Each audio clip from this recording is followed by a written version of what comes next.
الحمد لله رب العالمين. تقبل الله منكم.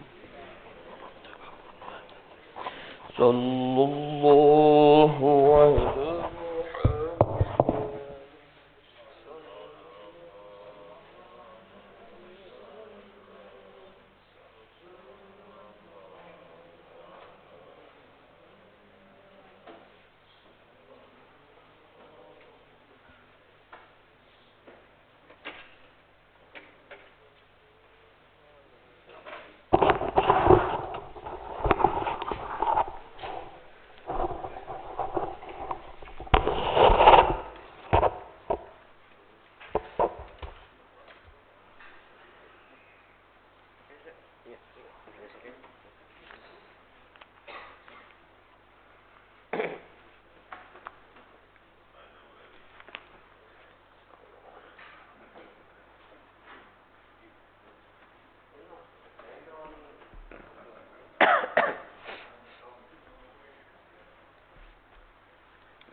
أستغفر الله العظيم. أستغفر الله العظيم. أستغفر الله العظيم. أعوذ بالله من الشيطان الرجيم. بسم الله الرحمن الرحيم. اللهم صل على سيدنا محمد. السلام عليكم ورحمة الله وبركاته.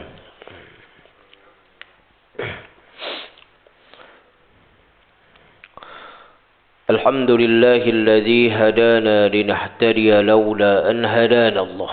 أشهد أن لا إله إلا الله وحده لا شريك له وأشهد أن محمدا عبده ورسوله.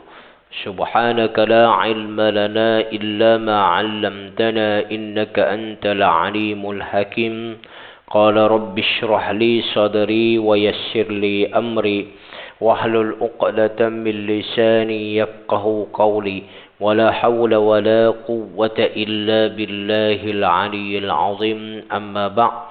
Alhamdulillah, marilah sama-sama kita merapatkan kesyukuran kehadrat Allah Subhanahu wa taala dengan nikmat yang diberikan kepada kita, iaitu nikmat yang besar ini, iaitu nikmat kehidupan, pinjaman yang seketika ini, iaitu pinjaman roh, yang mana dengan roh ini kita dapat melaksanakan kewajipan kita kepada Allah Subhanahu wa taala, dan seterusnya diberikan lagi kita ruang dan kesempatan untuk bersama-sama berada untuk menghidupkan rumah Allah Subhanahu wa taala, mengimarahkan rumah Allah Subhanahu wa taala dalam melaksanakan, iaitu melaksanakan perkara-perkara kewajipan kepada setiap orang-orang yang beriman, setiap orang-orang Islam itu sendiri. Baik tuan-tuan, mudah-mudahan kita dapat istiqamah dengan segala apa yang kita lakukan, dan mudah-mudahan Allah memberkati, merahmati dengan segala apa yang kita telah lakukan selama mana kita ini hidup di muka bumi Allah Subhanahu wa taala yang fana ini, insya-Allah. Baik tuan-tuan muslimin muslimat yang dirahmati Allah, insya-Allah pada pagi ini kita membicarakan iaitu muka surat 249, iaitu hukum menyapu muka selepas salam. Baik, kita buka dengan sab'u mathani al-Fatihah. أعوذ بالله من الشيطان الرجيم. بسم الله الرحمن الرحيم. الحمد لله رب العالمين. الرحمن الرحيم. مالك يوم الدين. إياك نعبد وإياك نستعين. اهدنا الصراط المستقيم. صراط الذين أنعمت عليهم غير المغضوب عليهم ولا الضالين. Amin. Muslimin muslimat yang dirahmati Allah, hukum menyapu muka selepas salam. Baik, InsyaAllah ini tinggal beberapa tajuk sahaja yang kita akan bicarakan pada pagi ini. Dan insyaAllah kita akan khatam di dalam kitab ini insyaAllah. Baik. Maka hukum menyapu muka selepas salam, Ibnu As-Sunni menyebutkan di dalam amal al-yawm wa al-laylah bahawa Sayyiduna Anas bin Malik radhiyallahu an berkata, kana Rasulullah sallallahu alaihi wasallam idza qada salatuhu masaha jabhatahu biyadihi al-yumna thumma qala ashhadu an la ilaha illallahur rahmanur rahim Allahumma adhab annil hamma wal hadan. Adalah Rasulullah sallallahu alaihi wasallam apabila selesai daripada solatnya, baginda sallallahu alaihi wasallam menyapu dahinya dengan tangan kanan sambil mengucapkan, aku naik saksi bahawasanya tiada Tuhan yang disembah selain Allah, yang Maha Pemurah lagi Maha Mengasih. Ya Allah, hilangkan daripadaku segala kegundahan dan kedukaan. Maka tuan-tuan, bila mana kita melihat di dalam hadis ini yang mana dia menyebutkan bahawa bila mana kita melihat dalam hadis ini menyatakan bahawa adanya iaitu perkara-perkara iaitu sunnah. Itu perkara sunnah. Selepas daripada kita memberi salam, maksudnya memberi salam iaitu menyapu muka. Memberi salam ni dari sudut maksudnya adalah ucapan kita, bukanlah dikatakan kita berpaling. Berpaling tu adalah sunat. Berpaling ni sunat tuan-tuan. Maka kita pernah bicarakan ketika itu, maknanya kita berpaling pun dikira sebagai sunnah.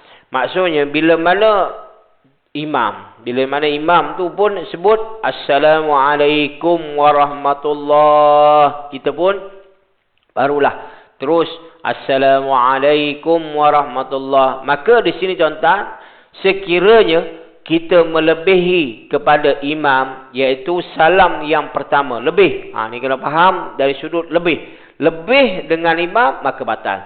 Sekiranya serentak maka ia tidak batal lagi. Mana contoh serentak. Assalamualaikum warahmatullahi sama-sama. Mana tidak batal lagi di situ tuan-tuan. Maka kalau contoh dikatakan sebab itu time bila yang seeloknya, kalau contoh imam tu bersalam Assalamualaikum warahmatullahi, duduk tengah sekejap kita pun Assalamualaikum warahmatullahi. Boleh, kerana apa? Kerana tahan kentut. Contohlah kan. Maknanya dia tak tahan di situ tuan-tuan, dibolehkan. Tak sempat untuk salam yang kedua. Baik. Sebab itu bercepat-cepatan kita dalam keadaan kita sujud yang terakhir. Memanglah sebaik-baiknya yang mana sujud yang terakhir, ketika itu kita berdoa tetapi kita sedang mengikuti imam. Kita kena fahami bahawa kita sedang ikut kepada imam. Bila mana kita ikut kepada imam, kita mana kita dalam keadaan berjamaah. Kerana itulah tuan-tuan muslimin muslimat yang dirahmati Allah Subhanahu wa taala, perlu dijaga iaitu dari sudut solat kita, kerana itu adalah rukun, iaitu salam pertama. Maknanya berpaling bukan rukun, menyapu dahi bukanlah rukun, menyapu muka kita ni tuan-tuan bukanlah sebagai rukun, tetapi ia adalah sebagai sunnah yang dilakukan oleh Nabi sallallahu alaihi wasallam. Maka tuan-tuan, mungkin ada orang yang mengatakan bahawa menyapu muka ni, dia kata itu adalah perbuatan orang-orang Arab, perbuatan Nabi sallallahu alaihi wasallam. Bila mana sebut perbuatan Rasulullah adalah sunnah, kan? Selesai. Baik, dia kata orang-orang Arab saja yang buat. Kenapa? Kerana dia kata ketika itu dia sujud di atas pasir. Sebab tu bila mana berabuk saja disapu. Tidaklah sedemikian.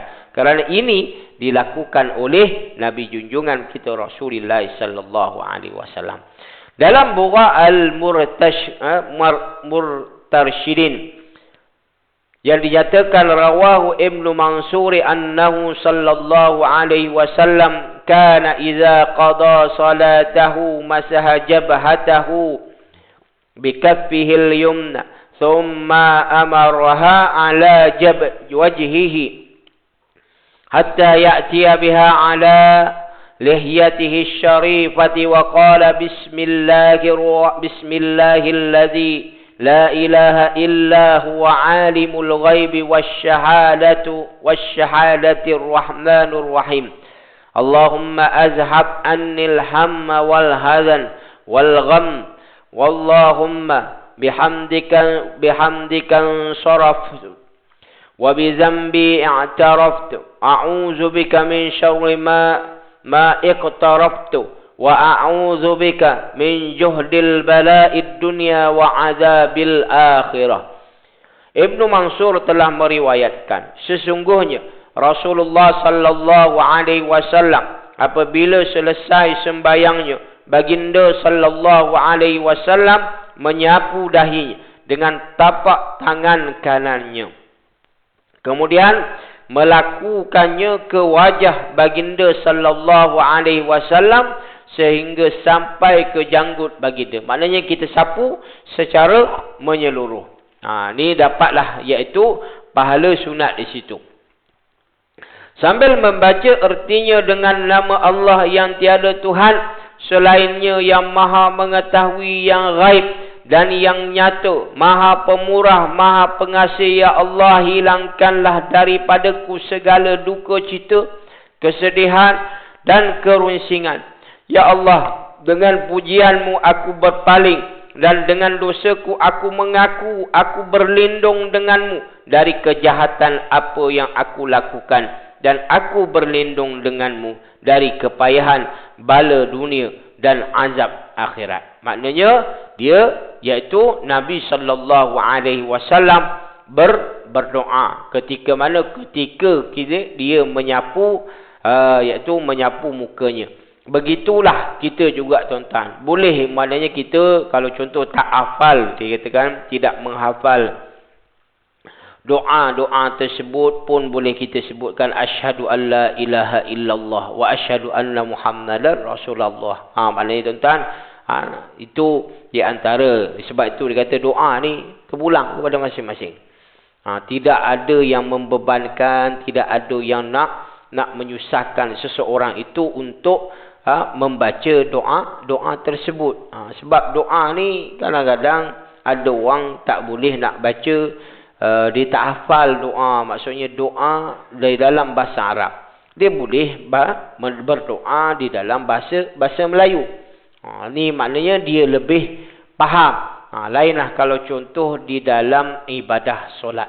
Maknanya di dalam ibadah solat tidak boleh. Kerana itulah tuan-tuan, bila mana kita melihat di dalam solat ni tuan-tuan, ada beberapa perkara-perkara sunat. Contohnya kita lihat ada sunat di luar solat dan ada sunat yang berada di dalam solat. Inilah yang dikatakan sunat yang berada di dalam solat. Maknanya ada sunat selepas daripada solat. Maknanya di situ apakah yang dikatakan sunat sebelum mendirikan solat? Apa dia? Iaitu contohnya azan. Ini sunat. Perkara-perkara yang sunat. Bukan dikatakan sebagai kewajipan, tetapi itu adalah sebagai syiar Islam. Bila mana syiar Islam ni kita perlu pahami dari sudut syiar Islam, iaitu nak mengagungkan agama Allah Subhanahu wa taala. Kita mengagungkan, menyeru, mengajak orang untuk mendirikan ibadah solat pada waktu subuh ni. Biasalah pada waktu subuh ni tuan-tuan, kita nak mengajak orang ni, antara mereka dengar tak dengar. Dia kalau contoh sekali je biasalah. Dia dengar-dengar sama-sama. Maka sebab itu orang pernah sebutkan bahawa atas kesesuaian. Kalau contohnya dia boleh, contoh pihak masjid nak buat, dia kata 2 kali azan. Sebelum masuk waktu dan selepas, dan masuk waktu. Sebelum masuk waktu, dia azan dah. Untuk mengejut orang. Maknanya tak kejut orang ni supaya dapat bangun pagi. Dan yang kedua, ketika itu masuk waktu dia azan sekali lagi. Ni waktu subuh lah di antara perkara-perkara yang disunatkan. Ni atas kemampuan, sebab itu kita mengikut keadaan-keadaan semasa juga. Maksudnya keadaan sekeliling penduduk-penduduk yang berada di taman ni, tuan-tuan. Kalau contoh sesuai buat. Tak sesuai, jangan kita buat.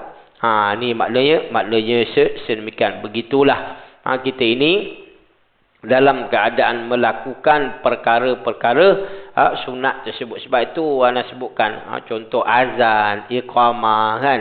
Ini di antara perkara-perkara yang sunat sebelum kita mendirikan ibadah solat tersebut. Secara berjamaah. Baik. Dan di dalam maksudnya apa dia? Iaitu di dalam keadaan waktu kita solat. Apa dia? Kita telah bicarakan, iaitu sunat ab'ad dan sunat hayat. Ini sunat ab'ad dan sunat hayat ketika mana kita melakukan ibadah solat. Mana sunat hayat yang boleh kita lakukan. Banyak perkara-perkara sunat hayat yang mana kita ini telah pelajari, tuan-tuan muslimat yang dirahmati Allah. Moga-moga kita dapat mengamalkan apa yang kita dengari, insya-Allah. Amal, bukan dikata sekadar kita dengar. Dan bila mana kita dapat mengamalkan, dan mudah-mudahan ia tidaklah menjadi sia-sia apa yang kita dengari. Sia-sia maksudnya sia-sia dari sudut amalan tersebut.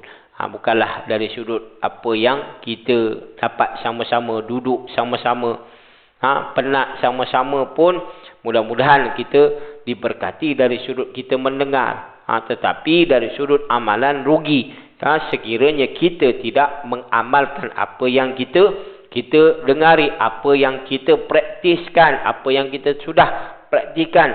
Baik. Syekh Daud bin Abdullah Al-Fatani menyebutkan di dalam kitabnya Munyah Al-Musalli. Adapun sunat yang dikerjakan kemudian daripada sembahyang, maka adalah Nabi sallallahu alaihi wasallam apabila selesai daripada sembahyang menyapu dengan tangannya di atas kepalanya dan dibacanya Bismillahillazi la ilaha illa huwar rahmanur rahim Allahumma azhab annil hamma wal hazan.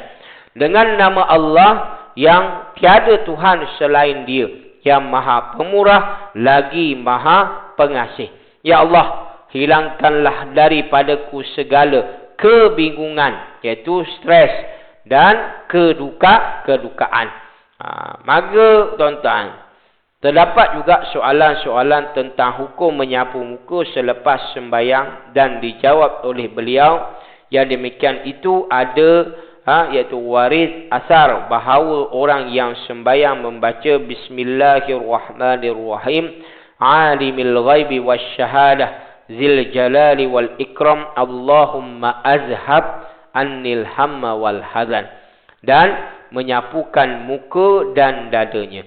Sebagian ulama juga berdalilkan hadis di dalam Sahih Al-Bukhari tentang perbuatan Rasulullah sallallahu alaihi wasallam ketika hendak tidur tempat pembaringan. Baginda sallallahu alaihi wasallam menggabungkan kedua tapak tangannya lalu bernafata, iaitu meniup, dan disertai butiran kecil air liur pada dua telapak tangannya, lalu membaca surah Al-Ikhlas, surah Al-Falaq dan surah An-Nas, lalu mengusapkannya ke wajahnya dan seluruh tubuh yang mungkin dicapainya dengan mengulangi perbuatan tersebut sebanyak 3 kali. Maknanya tuan-tuan, boleh diamalkan. Maknanya di dalam ayat ini ataupun kita di dalam surah 3 kul tersebut, surah Al-Ikhlas, surah Al-Falaq dan surah An-Nas. Boleh diamalkan seperti manalah yang diajarkan oleh Nabi sallallahu alaihi wasallam. Maksudnya kita ludah sikit sapu seluruh tubuh badan kita. Maknanya kita ni contoh sebelum tidur. Kalau contoh tidur dengan isteri kita, tuan-tuan, janganlah nampak sangat. Geli pula dia nanti, kan? Mana kita dalam keadaan ludah sikit je, kan? Bukan ludah kopak, kan? Mana ludah sedikit saja, maka mudah-mudahan diberikan kelebihan oleh Allah Subhanahu Wa Taala. Ini di antara mungkin tuan-tuan dah mengamalkan, iaitu ketika mana sebelum kita tidur kita membaca doa-doa yang diajarkan oleh Nabi junjungan kita Rasulullah sallallahu alaihi wasallam. Amalan-amalan yang boleh kita lakukan. Baik. Menyapu muka selepas sembahyang bukan mahiyah solat. Baik. Apa dikatakan sebagai mahiyah, iaitu hakikat. Menyapu muka selepas solat bukan mahiyah, iaitu hakikat. Sembahyang itu sendiri, perkataan selepas sembahyang itu sendiri sudah jelas menunjukkan perkara ini seperti yang sudah diketahui dahulu. Sembahyang dari segi syarak ialah aqwalun wa af'alun muftatihatun bitakbiri wa mukhtatimatun bitaslim bisyurutil makhsusah. Perbuatan, akwal, af'al dan perkataan yang dimulai dengan takbiratul ihram dan disudahi dengan salam beserta syarat-syarat yang tertentu. Kita pun pernah dengar iaitu bitaslim muhtatimatun bitaslimi ghaliban. Ghaliban pun kita pernah dengar, tuan-tuan. Maknanya apa dia? Iaitu ghaliban, iaitu yang bukan kebiasaan. Maksudnya yang bukan kebiasaan apa dia? Ada yang tidak. Maksudnya, tuan-tuan, iaitu ada yang solat tanpa ada perbuatan. Ada yang solat tanpa ada akwal, iaitu perkataan. Dan ada yang solat kedua-duanya tak ada. Ini mana tuan-tuan? Itu ghaliban, yang bukan kebiasaan. Jarang-jarang berlaku. Ini maksudnya. Baik. Jarang-jarang berlaku. Baik. Ini bermakna selepas salam maka sudah selesaikan ibadah mahiyah solat. Adapun perbuatan selepas itu tidaklah dikira sebagai mahiyah solat. Perbuatan yang selepas daripada itu. Maknanya perbuatan apalah kita baca doa, zikir. Bukanlah sebagai maknanya selepas daripada kita memberi salam tu dah selesai, tuan-tuan. Bukanlah satu kewajipan kepada kita. Baik. Tuan-tuan, kita lihat muka surat seterusnya 254. Penyakit was-was. Ini ramai di kalangan masyarakat ni masih dikatakan adanya penyakit was-was. Maksudnya daripada mula lagi, bukan daripada mula solat. Ambil wuduk pun masih was-was. Maksudnya ambil wuduk pun masih was-was yang mengambil berulang-ulang kali. Dah habis dah sampai kaki, ambil lagi, mula balik. Allahu Akbar. Ini penyakit. Al-Faqir bawakan sedikit perbincangan tentang was-was ini seperti yang ditulis di dalam kitab Fath Al-Alam di bawah tajuk kecil was-was punca dan penyembuhannya. Maka was-was ketika hendak bertakbiratul ihram adalah mainan syaitan.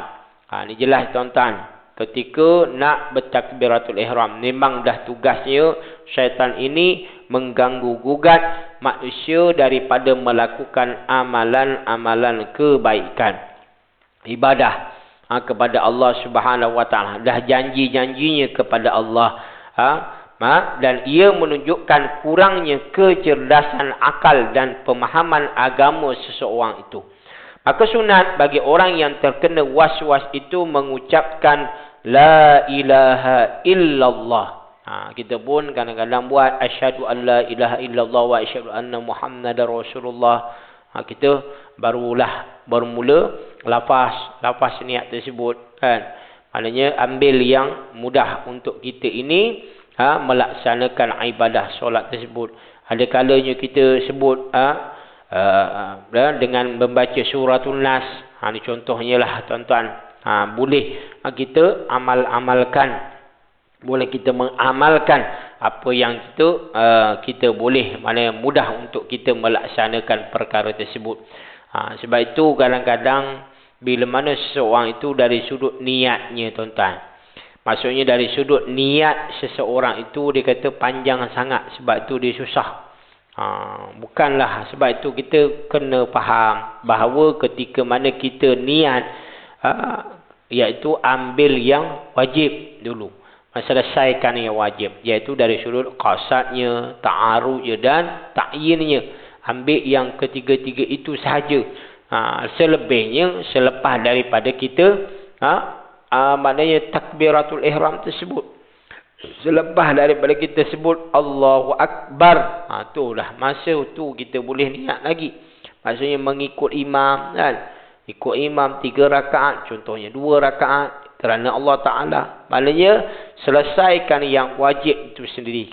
Bagi orang yang susah. Maksudnya tuan-tuan. Mungkin kita tidak mengalami lagi tuan-tuan. Mungkin kita tidak mengalami lagi. Kemungkinan di masa akan datang ada orang yang akan mengalami sedemikian. Iaitu mungkin pada waktu-waktu umurnya yang dia kata dah meningkat sangat. Maknanya susah. Maknanya terlupa payah kepada dirinya. Mungkin di sini kita tak dengar lagi tuan-tuan. Ada dah maksudnya di kalangan masyarakat sedemikian. Susah baginya untuk habiskan. Maknanya daripada awal sampai habis. Sebab itu kita boleh menyebutkan takbiratul ihram. Allahu Akbar. Kita duduk berada di dalam hati ini. Iaitu niat kita tuan-tuan. Baik. Dan boleh juga dibaca Allahumma inni a'udzubika min syaitanil waswasatil khanzab. Ya Allah, aku berlindung kepadamu dari syaitan yang mewaswaskan bernama Hanzab. Sayyid Al-Imam Abu Hasan Asy-Syazili mengajarkan sahabat-sahabatnya agar terhindar dari waswas syaitan. Dengan katanya, sesiapa yang merasai perkara itu waswas syaitan, maka letaklah tangannya tangannya yang kanan ke atas dadanya dan membaca Subhanal Malikil Quddusil Khallaqil Fa'al. So kita baca di sini, letak kat tangan kanan kita, letak di dada kita ni tuan-tuan. Maknanya di sebelah letakkan tangannya yang kanan ke atas dadanya. Letak kat dada kita ni kat mana? Subhanal Malikil Quddusil Khallaqil Fa'al. Maknanya ni di antara usaha-usaha kita lah. Walaupun kita ni tak was-was, kita berdoa kan, mohon kepada Allah Subhanahu Wa Taala. Maha suci Allah, Raja yang menguasai yang suci, yang menjadikan, yang membuat.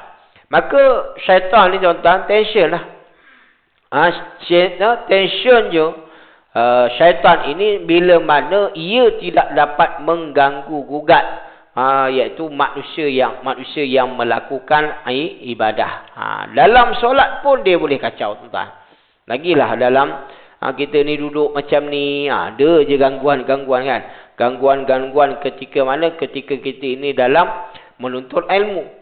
Ni dalam kita sedang mendengar khutbah pun kadang-kadang gangguan-gangguan datang macam-macam ketika itu. Lagilah malanya ketika benda sedang kita melakukan ibadah solat, perkara yang wajib, ada gangguan, lagilah ketika luar solat, dalam khutbah, ketika kita membaca Al-Quran.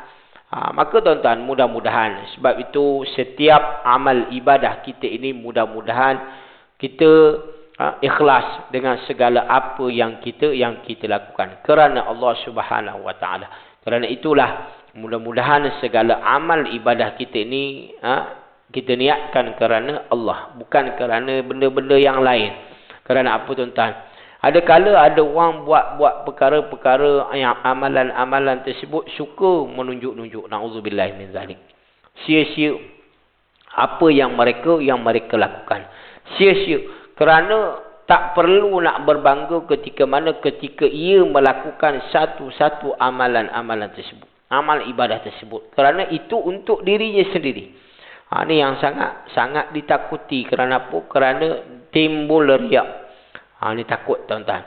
Timbul riak. Sebab itu hindarkan daripada sifat-sifat tersebut. Setiap apa yang kita lakukan. Amalan. Tidak kiralah dari sudut ibadah kita. Dari sudut iaitu perkara-perkara kebaikan yang kita lakukan. Mudah-mudahan tuan-tuan muslimin, muslimat yang dirahmati Allah Subhanahu wa taala. Maka seterusnya sebanyak 7 kali. Kemudian membaca iyyasha yuzhibukum wa ya'ti bi khalqin jadid wa ma zalika 'ala Allahi bi'aziz. Kita sebut tadi subhanal malikil quddus, subhanal malikil quddusil khallaqul fa'al. Maknanya sebanyak 7 kali kita baca, kemudian kita sambunglah baca iyyasha yuzhibukum wa ya'ti bi khalqi jadidin wa ma zalika 'ala Allahi bi'aziz. Jika dia menghendaki, nescaya dia membinasakan kamu dan menggantikan kamu dengan makhluk yang baru. Dan yang demikian itu sekali-kali tidak susah bagi Allah Subhanahu wa ta'ala. Sebagian ulama menyarankan agar membaca surah An-Nas ketika ingin memulakan solat. Mana ini yang biasa kita lakukanlah. Kadang-kadang kita sebut a'udzubillahi minasyaitonir rajim. Ada kalanya kita sebut surah tu, kita baca surah An-Nas kan.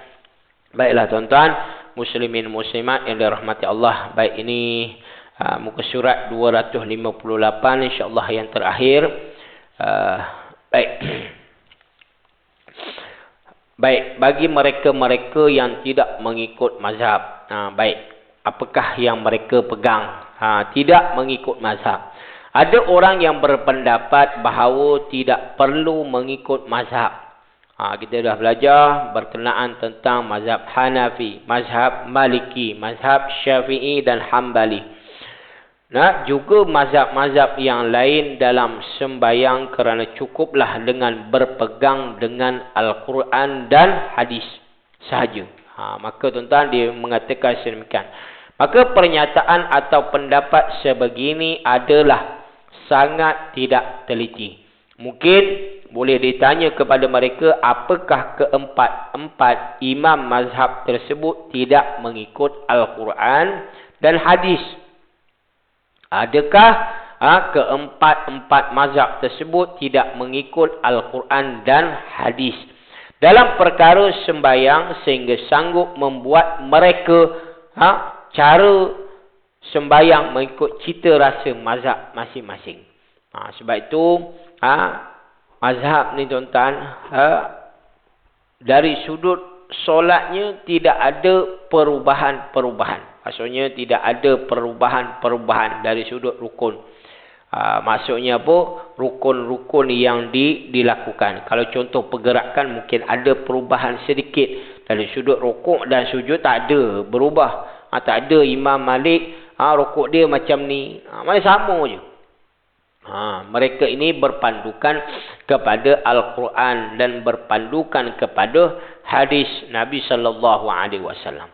Sesungguhnya telah sepakat para ulama mutaqaddimin dan mutaakhirin dalam memertabatkan para imam mazhab yang 4, yaitu Imam Abu Hanifah, Imam Malik, Imam Syafi'i dan Imam Ahmad bin Hanbal sebagai mujtahid mutlak yang sekaligus menempatkan mereka sebagai orang yang paling faham tentang Al-Quran dan hadis.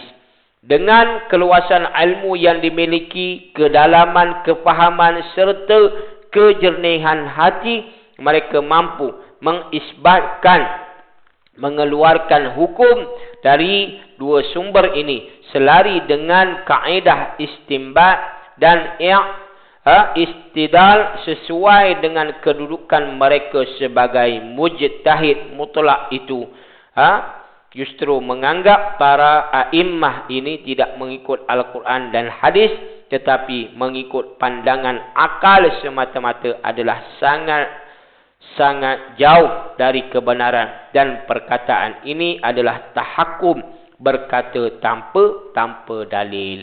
Maknanya orang-orang yang mengatakan sedemikian, iaitu mazhab ini tidak mengikut kepada Al-Quran dan hadis, maka salah dari sudut apa, iaitu dari sudut mereka berkata sedemikian. Maka tuan-tuan, sebab itu kita mengikut iaitu mazhab ini untuk memudahkan kita sebenarnya. Nak memudahkan kita melakukan ibadah solat. Imam keempat-empat mazhab ni tengok kepada Al-Quran, tengok kepada hadis-hadis Nabi sallallahu alaihi wasallam. Mereka ni ilmunya lebih hebat. Tak bolehlah nak kata tak perlu ikut mazhab. Nak suka-suka hati je. Kadang-kadang sebab itu jadi cacah marbah tuan-tuan. Kan?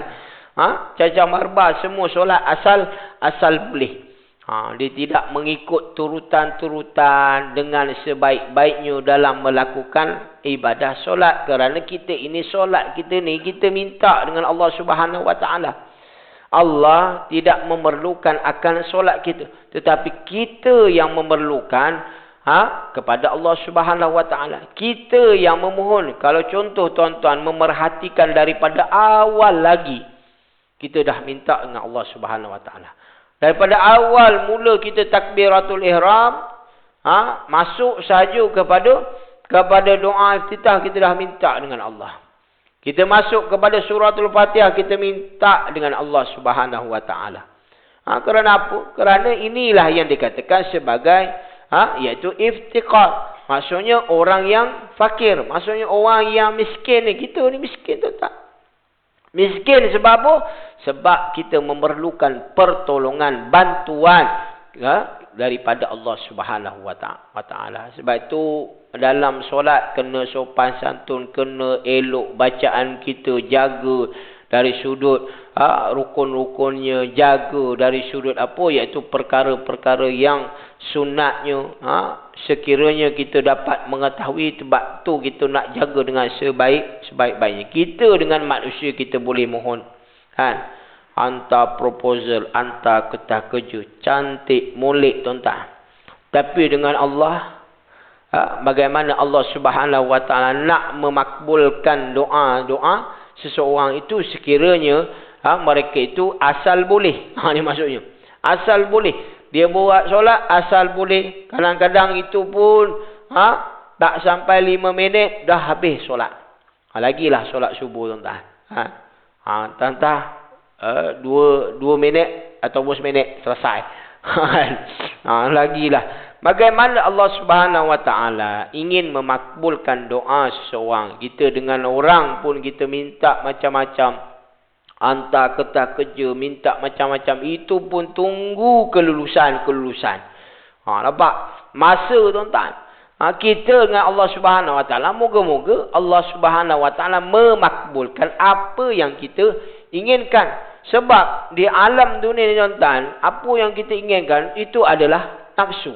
Sebab tu nafsu ni pun tuan-tuan, keinginan kita terhadap keduniaan, dan mudah-mudahan dengan keduniaan ini kita tidak lupa dan lalai. Kerana apa?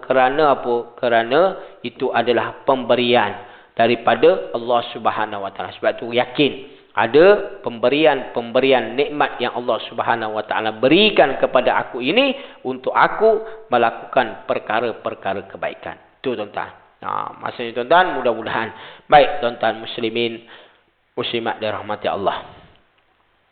Dan seterusnya, ilmu fiqh adalah sangat luas dan tidak semudah yang didakwa oleh golongan-golongan tertentu yang mengatakan tidak perlu bersusah payah mengajinya, terus sahaja kepada Al-Quran dan hadis untuk mengisbatkan hukum.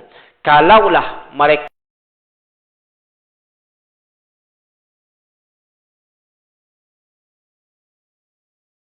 tidak akan berkata begitu. Maka sebab itu kita lihat dalam mazhab Asy-Syafi'i sahaja umpamanya hadis, istilah-istilah yang selalu digunakan dalam kitab-kitab fiqh mazhab Asy-Syafi'i mengandungi makna yang tersendiri. Umpamanya istilah dipanggil al-azhar, iaitu pandangan yang lebih kuat daripada dua atau lebih pandangan yang mempunyai dalil yang kuat yang datangnya daripada Imam Asy-Syafi'i, ataupun disebutkan al-masyhur. Al-masyhur pendapat yang lebih rajih dari dua pandangan Imam Asy-Syafi'i, di mana kedua-duanya berdalilkan dalil yang lemah. Ataupun al-asah, iaitu hukum fiqh, pandangan yang lebih kuat dalam mazhab Asy-Syafi'i di antara pelbagai pandangan dari pelbagai ulama Syafi'i, yang mana semua iaitu pandangan mempunyai dalil yang kuat, ataupun dipanggil sebagai as-sahih, itu pandangan yang benar daripada pelbagai pandangan ulama mazhab, yang mana lawannya adalah pandangan dhaif, iaitu pandangan yang lemah. Dan yang kelima, an-nas, iaitu ayat yang tercatat di dalam kitab-kitab Imam Asy-Syafi'i yang datang dari kalam Imam Asy-Syafi'i itu sendiri, ataupun dipanggil sebagai al-mazhab, pendapat yang rajih ketika wujud ikhtilaf di antara ulama ashabul wujuh seperti Imam Ghazali ataupun Al-Ghaffal dan lain-lain. At-tahrij, iaitu Imam Asy-Syafi'i menjawab dengan dua hukum yang berbeza dalam dua bentuk soalan yang hampir serupa. Tidak jelas perbezaan antara keduanya, walau bagaimanapun yang lebih tepat pandangan seumpama ini tidak dinisbahkan kepada Imam Asy-Syafi'i. Dan yang ke-8, sebutan bagi pandangan dhaif yang lemah, bagi menzahirkan kedhaifan pendapat, maka akan digunakan beberapa lafaz berikut. Qila kaza wa fi qawli kaza rawa. Ni tuan-tuan, itu di antara istilah-istilahnya tuan-tuan. Maka sebab itulah selain istilah-istilah ini terdapat juga istilah-istilah yang selalu digunakan di dalam kitab-kitab mazhab Asy-Syafi'i. Syaikhan, al-qada, al-qadayani, al-imam, asy-syuyukh. Maknanya tuan-tuan, semuanya digunakan, maksudnya apa? Iaitu digunakan untuk iaitu perkataan-perkataan, iaitu untuk apa? Iaitu perkataan-perkataan, istilah-istilah yang terdapat selalu digunakan di dalam kitab-kitab mazhab Asy-Syafi'i.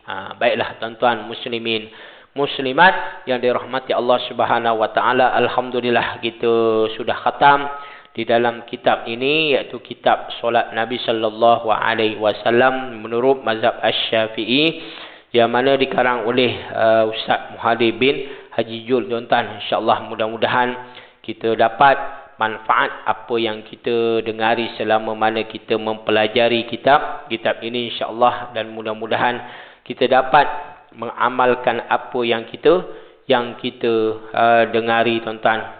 Bukan sekadar kita itulah yang dikatakan untuk kelebihan kita bersama.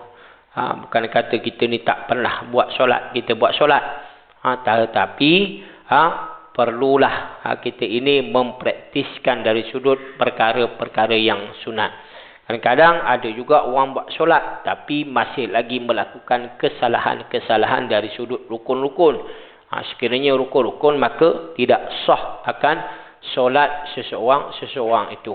Maka tuan-tuan, inilah kewajipan tanggungjawab kita bersama insya-Allah. Dan kewajipan untuk kita melaksanakan selaku kita ini sebagai seorang hamba insya-Allah. Baiklah tuan-tuan muslimin muslimat dirahmati Allah, nak bukalah soalan kepada tuan-tuan muslimin muslimat sekiranya ada, insya-Allah, dan sekiranya tak ada kita terus kepada, iaitu insya-Allah ana ijazahkan kepada tuan-tuan, iaitu kitab ini, ilmu ini yang mana ana pun dapat sanad daripada Ustaz Muhadir Jul berkenaan tentang kitab ini. Dalam kitab ini insya-Allah mudah-mudahan kita kongsi bersama dan tuan-tuan dapat sama-sama pun dan dengan sanad tersebut kita dapat mengamalkan dengan sebaik-baiknya insya-Allah. Silakan kalau ada soalan.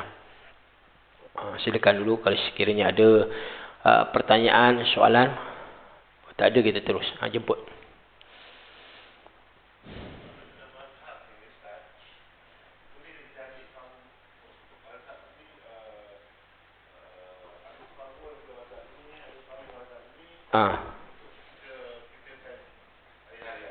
Baik, terima kasih. Okey, bolehkah kita ni ambil mazhab separuh-separuh? Baik, boleh ataupun tidak, maknanya kalau contohnya kita mengetahui daripada A sampai Z, contohlah satu mazhab, contoh mazhab Syafi'i, okey, kita dah okey. Satu daripada A sampai Z kita dah tahu dah tentang bab-bab hukum di dalam mazhab tersebut. Dan mazhab Hambali kita pun tahu A sampai Z. Maknanya kita seorang yang berpengetahuan. Bila mana kita seorang yang berpengetahuan dan tidak memberatkan mana-mana, maknanya terpulang kepada masing-masing. Selagi mana dia tidak melanggar syariat. Okey, selesai di situ. Kalau contoh, kejap dia ambil ni sebab mudah. Ada contoh kan. Sebab mudah biasalah. Orang kita ni tuan-tuan, biasa. Dia nak mudah aja.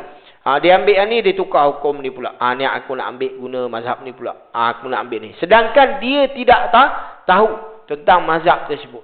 Sebab itu maksudnya hukum-hukum yang terkandung di dalam bab fiqah ni dia tak tahu.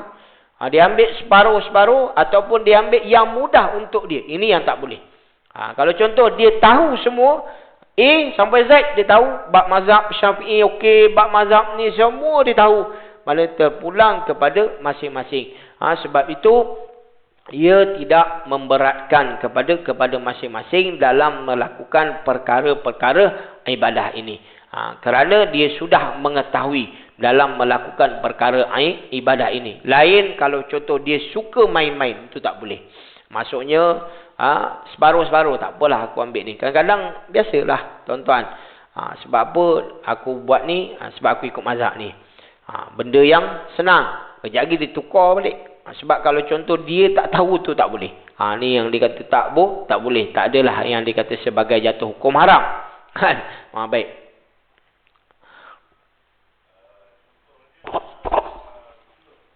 Doa kunut.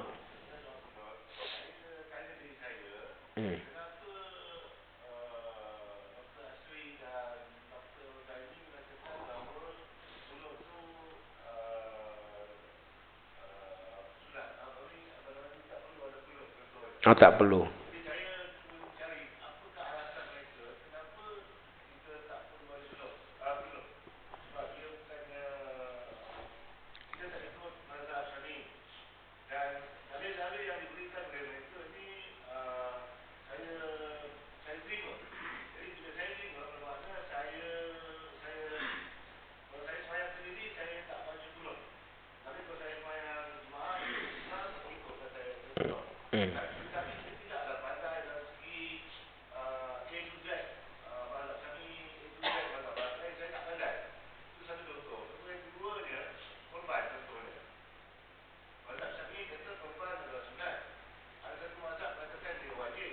Tapi saya letak dari saya sebagai korban tu wajib bagi diri saya.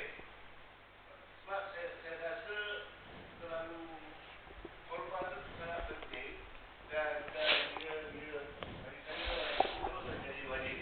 Walaupun saya tak ada pandai dan ini juga tentang mazhab-mazhab ni, tapi saya letakkan diri saya sebagai diri saya wajib untuk menjadi korban. Dan saya tak perlukan sembahyang belum. Tapi kalau saya sembahyang sendiri, tapi kalau saya imam, saya akan ikut imam lah. Sebab imam dia belum. Apa kata Ustaz? Okey, baik. Terima kasih. Okey. Persoalannya di sini, apakah hujah yang menyebabkan doa kunut itu dikatakan tidak perlu? Tu je nak tahu. Apakah hujah, dalil yang menyebabkan doa kunut itu tak perlu?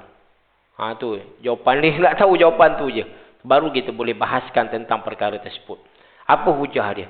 Allah alam sebab ana tak pernah dengar apa yang dia Dr. Rora, Mufti Pelih. Memang ana tak jarang dengar lah ceramah-ceramah dia orang.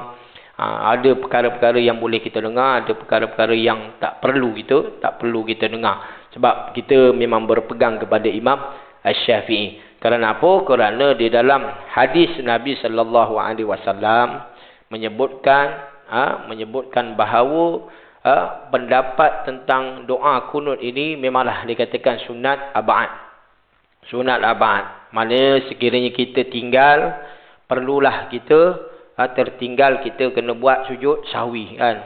Maknanya tuan-tuan, apa yang dilakukan oleh Nabi sallallahu alaihi wasallam daripada riwayat Imam Muslim dan Imam Bukhari mengatakan Rasulullah sallallahu alaihi wasallam melakukan doa kunut ini ketika dalam keadaan pada rakaat yang kedua, ketika dalam keadaan menunaikan solat subuh, seketika sehingga wafatnya. Mana ada hadis tersebut tuan-tuan. Maknanya di antara perkara-perkara yang sunat. Sebab itu kalau tuan-tuan tengok di dalam kitab Fiqh Al-Manhaj. Dalam kitab Fiqh Al-Manhaj menyebutkan iaitu berkenaan tentang doa, iaitu doa kunut tersebut, iaitu berkenaan tentang apa? Iaitu berkenaan tentang apa yang dilakukan oleh Rasulullah. Sehingga kan Imam Ahmad bertanya, dia kata apa? Bila masa Nabi sallallahu alaihi wasallam melakukan doa kunut tersebut, dia kata ketika selepas, maknanya selepas pada sebelum masuk rakaat, iaitu masuk rakaat yang kedua, maknanya ketika dia i'tidal. I'tidal dia buat mengangkat tangan. Maknanya itu pendapat lah. Sebab itu kitab ni pun mazhab Fiqh Al-Manhaj ini dalam kitab Imam Asy-Syafi'i. Maknanya sebab itu mazhab ni tidak bercanggah. Keempat-empat ni tidak bercanggah. Kau nak buat, tak nak buat, sudah. Maknanya dia ada pegangan masing-masing. Yang bercanggah ni tuan-tuan, orang kita juga yang bercanggah. Ini masalah. Orang kita. Maknanya, dia tu beranggapan bahawa dia tu pen habis dakwat. Faham tak? Pen habis dakwat. PhD lah. Pen habis dakwat ni tuan-tuan, beranggapan dia dah hebat. Sedangkan, imam keempat imam ini pun diiktiraf. Maksudnya yang ada pegangan yang diiktiraf oleh Nabi junjungan kita Rasulullah. Maknanya tuan-tuan, bila mana kita mengikut, sebab itu kita ni maknanya kita berpegang. Kalau contoh tuan-tuan berpegang kepada tentang ibadah korban, wajib kepada aku untuk melakukan ibadah korban. Mana terpulang kepada masing-masing. Bukanlah dikatakan dari sudut. Maksudnya amalan ini dari sudut apa dia? Dia tu dari sudut kita pergi ke tempat lain, kita ubah lain. Mana itu ada di antara perkara-perkara yang boleh kita ubah dari sudut daruri. Maksudnya dari sudut daruri, contoh tuan-tuan muslimin muslimat dirahmati Allah, contoh dalam keadaan pergi haji, tawaf. Ketika itu Imam Asy-Syafi'i membolehkan untuk kita, ya, kalau contoh batal wuduk, tawaf boleh terus tidak? Boleh. Maknanya dibolehkan. Itu dari sudut hukum tersebut. Dalam keadaan daruri. Ini maksudnya dalam keadaan daruri. Maka sebab itu kita hormat. Maka sebab itu kalau contoh maknanya pengalaman belajar ni pun tuan-tuan, pengalaman belajar di Azhar, kita tahu dah empat mazhab ni. Keempat mazhab ni kita belajar. Bila mana dengan satu doktor, satu profesor ni tuan-tuan, kita kena ikut dia. Kalau contoh dia Imam Malik, kita kena sebut situ, tulis saja tuan-tuan. Kita tulis saja qaulur rajih. Maknanya hujah yang rajih. Maknanya qala rajih. Kena yang rajih. Maksudnya rajih apa? Kena sebut Imam Malik juga. Kalau kita sebut Imam Syafi'i, kita salah. Dia kata maksudnya salah ni dari sudut rajihnya. Dari sudut rajih. Tetapi doktor ni semua faham. Orang-orang Asia ni berpegang kepada Imam Asy-Syafi'i. Sebab apa? Sebab kesesuaian keadaan, kesesuaian iaitu iklim di negara kita. Sebab itu dia kata kesesuaian tersebut. Kerana itulah kadang-kadang kita ni nak senang, kadang-kadang ada orang nak senang. Contoh, dia kata bukan mahram bersalaman contohnya. Bukan mahram dia bersalaman. Dia kata, bukan mahram, laki perempuan dia salam. Itu mengikut yang maknanya kalau contoh ikut mazhab yang lain, contoh mazhab Maliki kan. Dia kata apa? Boleh salam yang tidak mendatangkan syahwat. Sebab itu kadang-kadang Indonesia pun kadang-kadang dia ikut. Dia asal boleh. Ni Allahu Akbar. Asal boleh. Dia kata, yang tidak mendatangkan syahwat. Okey, tak apa, tak ada masalah. Tapi kita dah berpegang kepada Imam Syafi'i, tak boleh. Mana tak boleh lah. Mana kita sudah mengetahui tentang hukum hakam tersebut.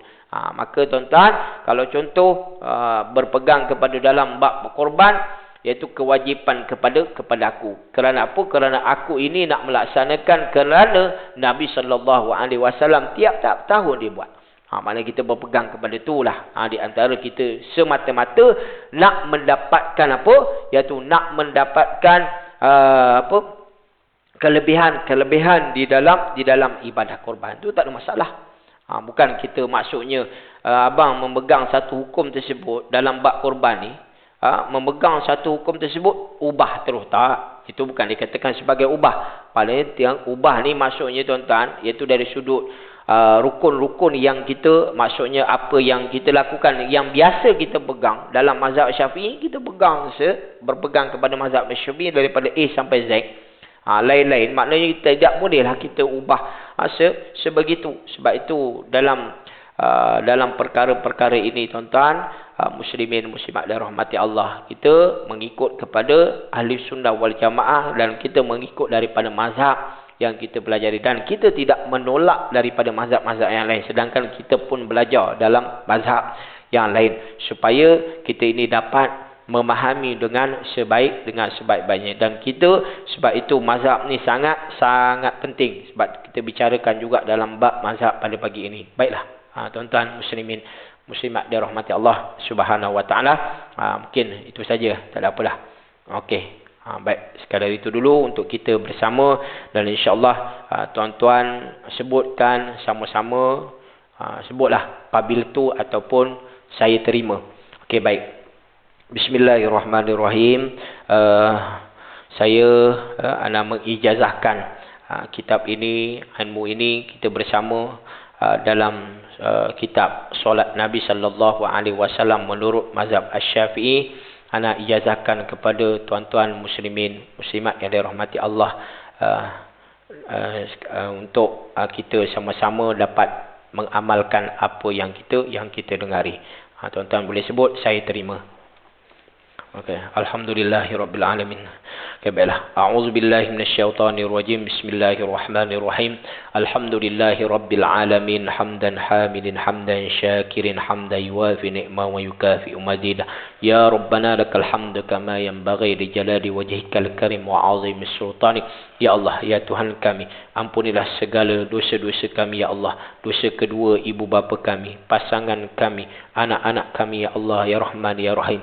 Ya Allah, ya Tuhan kami, terimalah segala amal ibadah kami, apa yang kami telah lakukan selama mana kami hidup di alam dunia yang fana ini ya Allah. Perelokkanlah untuk kami ya Allah urusan agama kami, yang mana ianya menjadi penjaga kami ya Allah. Berelokkanlah urusan dunia kami, yang mana ianya menjadi tempat hidup kami.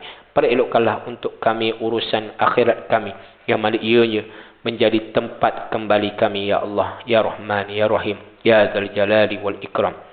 Ya Allah, ya Tuhan kami, jadikanlah hidup kami ini ya Allah sebagai penambah segenap kebaikan untuk kami, dan jadikanlah mati kami sebagai kerehatan daripada segenap kejahatan untuk kami. Rabbana atina fid dunya hasanah wa fil akhirati hasanatan wa qina adzabannar. Wa sallallahu ala sayyidina Muhammadin nabiyil ummiyyin wa ala alihi wa sahbihi wa baraka wa sallam, walhamdulillahi rabbil alamin. Assalamu alaikum warahmatullahi wabarakatuh.